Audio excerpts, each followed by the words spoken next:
अस्सलाम वालेकुम। स्किन हमारी बॉडी का लार्जेस्ट ऑर्गन है जिसने हमारी बॉडी का तकरीबन 22 स्क्वायर फीट एरिया कवर किया हुआ है।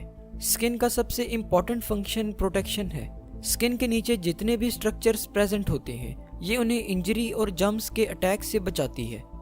अगर हम स्किन के स्ट्रक्चर की बात करें तो मेनली स्किन दो लेयर से मिलकर बनी होती है जो कि डर्मिस और एपिडर्मिस लेयर है। एपिडर्मिस स्किन की सबसे आउटर लेयर है। इस लेयर की थिकनेस बॉडी के डिफरेंट पार्ट्स में वेरी करती रहती है। ये लेयर हैंड की पाम्स और फीट की सोल्स में सबसे ज्यादा थिक होती है। एपिडर्मिस लेयर में कोई भी ब्लड वेसल या नर्व सप्लाई प्रेजेंट नहीं होती।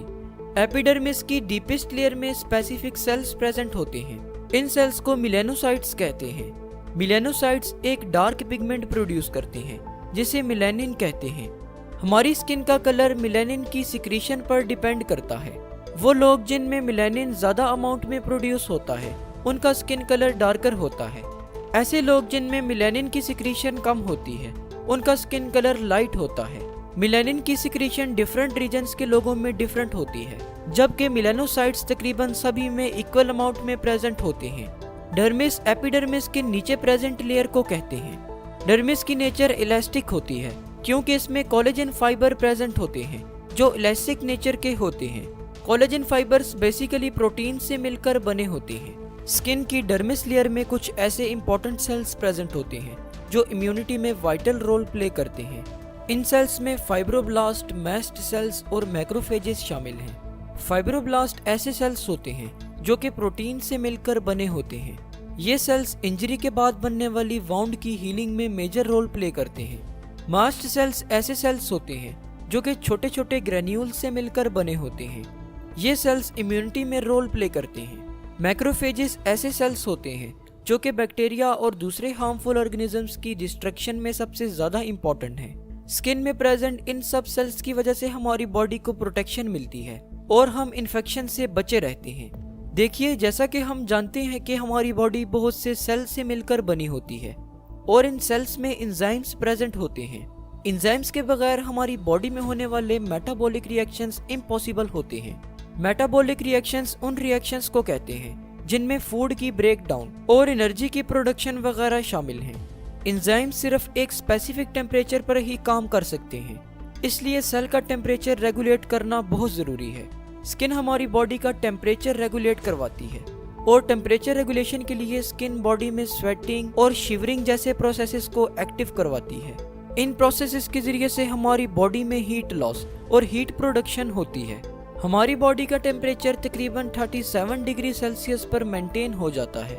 ये वो टेम्परेचर है जिस पर एंजाइम्स अपनी नॉर्मल फंक्शनिंग परफॉर्म करते हैं। स्वेट ग्लैंड्स हमारी स्किन की डर्मिस लेयर में प्रेजेंट होते हैं। जब बॉडी का नॉर्मल टेम्परेचर 0.25 डिग्री सेल्सियस से 0.5 डिग्री सेल्सियस तक बढ़ता है तो स्वेट ग्लैंड्स एक्टिव हो जाते हैं और स्किन की सरफेस पर स्वेट सिक्रीट होता है और इस तरह से हमारी बॉडी का टेम्परेचर रेगुलेट होता है।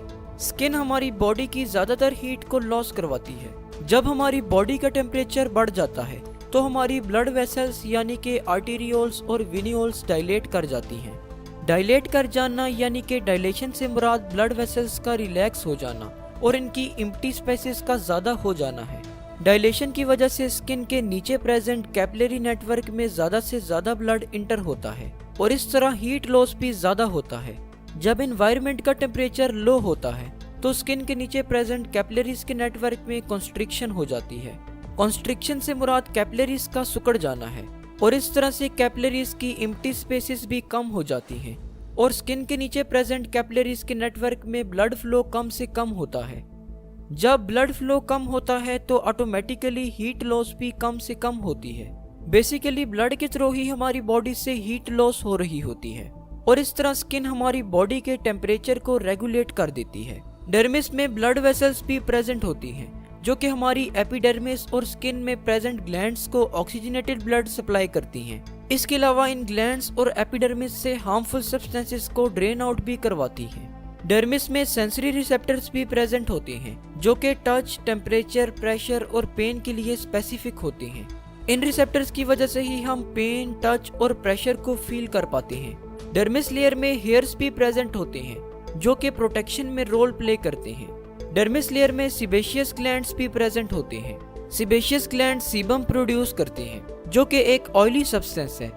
सीबम बैक्टीरिया और फंजाई वगैरह को किल करवाता है। स्किन के वेरियस फंक्शंस की स्टडी करने के बाद ये बात तो क्लियर होती है कि स्किन हमारी बॉडी का मोस्ट इम्पॉर्टेंट ऑर्गन है, इसलिए नॉर्मल हेल्थ को मेंटेन करने के लिए स्किन की केयर करना बहुत ज़रूरी है। मुझे उम्मीद है कि इस वीडियो से आपको कुछ ना कुछ ज़रूर नया जानने को